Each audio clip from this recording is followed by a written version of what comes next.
Hello everyone. I have a small case of the freshest flu. It's really just kind of a cold, so if my voice sounds weirder than usual, it's because of that. Try to ignore it. So this is my September wrap up, but there's like a little problem seeing as I just moved to university, so I don't have access to my bookshelf anymore. So the only book off of this list that I actually have a copy of is Paradise Lost, because I brought that with me because we're going to be studying it. But of all the others, I don't have a copy anymore, so bear with me, there's going to be a complete lack of imagery in this video. So the first book that I read this month was Paradise Lost. I actually did a reading vlog of that one. I'll put a link in the description. It was interesting, much more so than I had expected from it. But if you want more information on that one, I suggest you read the vlog or like skip to the end if that's like kind of a review thing. It's not a very good vlog. um, the second book I read was Conscience, a biography by Martijn van Creveld. I think that's how you pronounce it.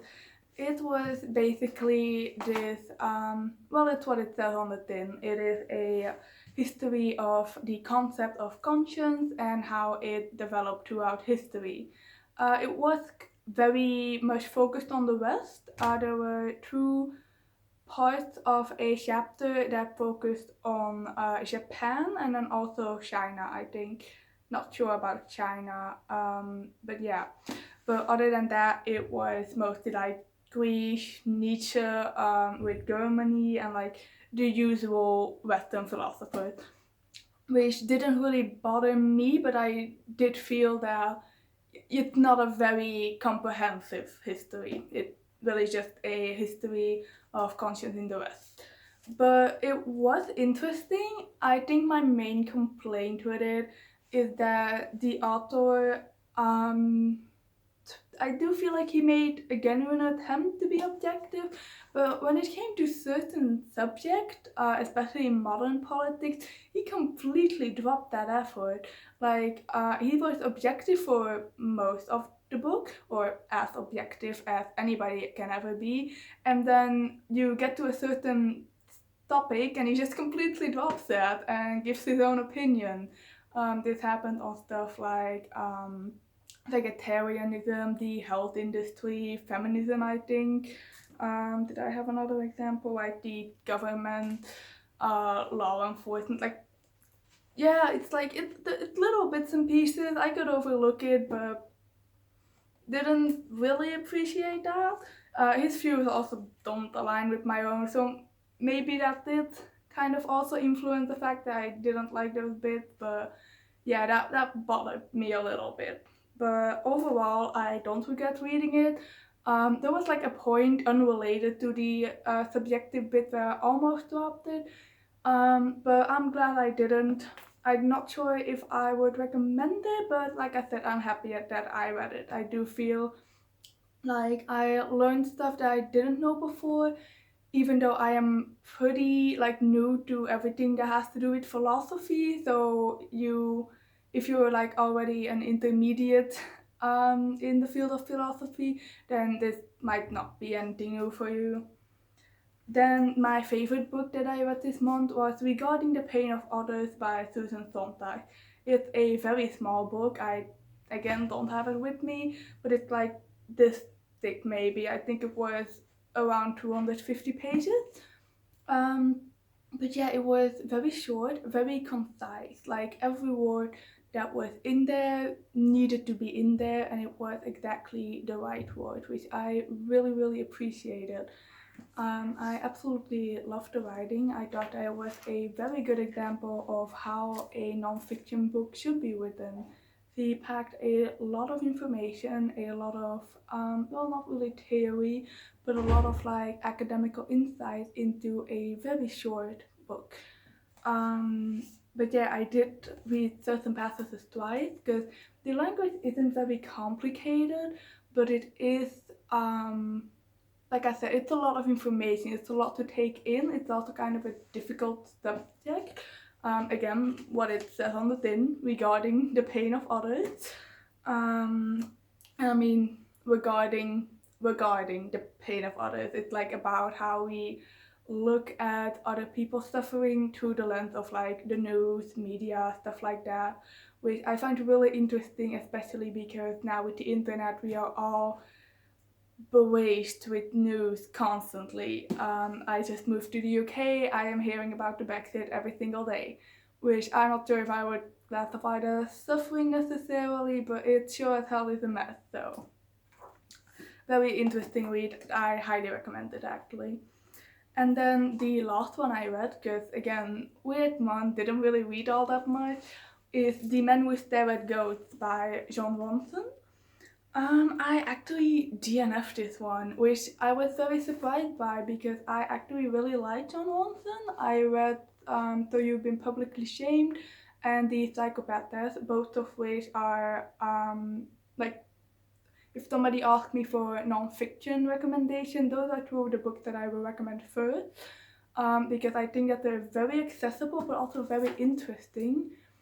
But this one was very accessible, but it just wasn't very interesting.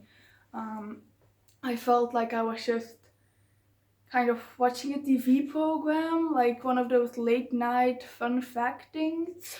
Yeah, it's about military operations in America during hmm 70s. Oh Christ, I actually don't. It didn't really stick, I must admit. But yeah, it was like 60s, 70s, I think, and there was a lot of wacky stuff going on in the military industry, which I guess that's interesting to know and read about, but it just felt like, look at this funny thing, and he didn't really analyze how messed up it is that the military complex was so weird. Like, this is when I say weird, I should probably specify I'm talking about like psychic powers, soldiers trying to walk through walls, soldiers trying to become invisible, like physically, just by reaching a higher state of mind. I'm talking real wacko stuff, very new age kind of thing. And internally, like, again, not great. I don't think it's very flattering for the American military, but this also had consequences for actual warfare. They experimented a lot with like torture stuff. Yeah, there was just, and it never really commented on that. Like, what does it say about the military that this crazy stuff went on and nobody really knows about it? Like, I had never heard of any of that before I read the book, and I googled multiple times, is this really non-fiction? Because it's just, I don't know.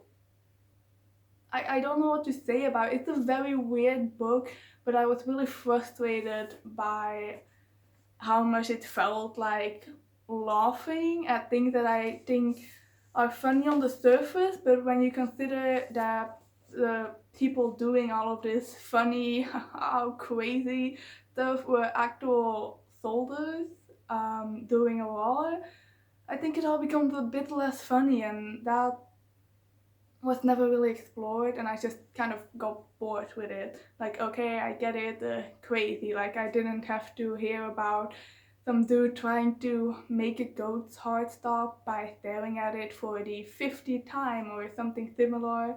Like, yeah, I don't know, it just got boring. So yeah, right now I will probably be busy with university reading, which I'm not sure if I should include that because they're very rarely like entire book. Like Paradise Lost was an exception. Usually it will just be like a couple of chapters, and I do feel a bit weird including those in wrap up. Like, I don't want to judge a book just by one chapter. Both because one, I don't have the full context in, and two, because they usually pick the best chapters, I assume, so it doesn't really give an accurate view of the book as a whole.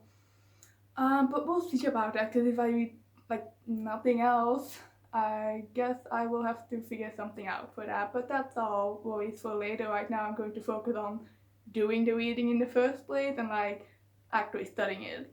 So just hit the 10-minute mark and I'm going to cap it off at that because I don't really have anything more to say. Bye.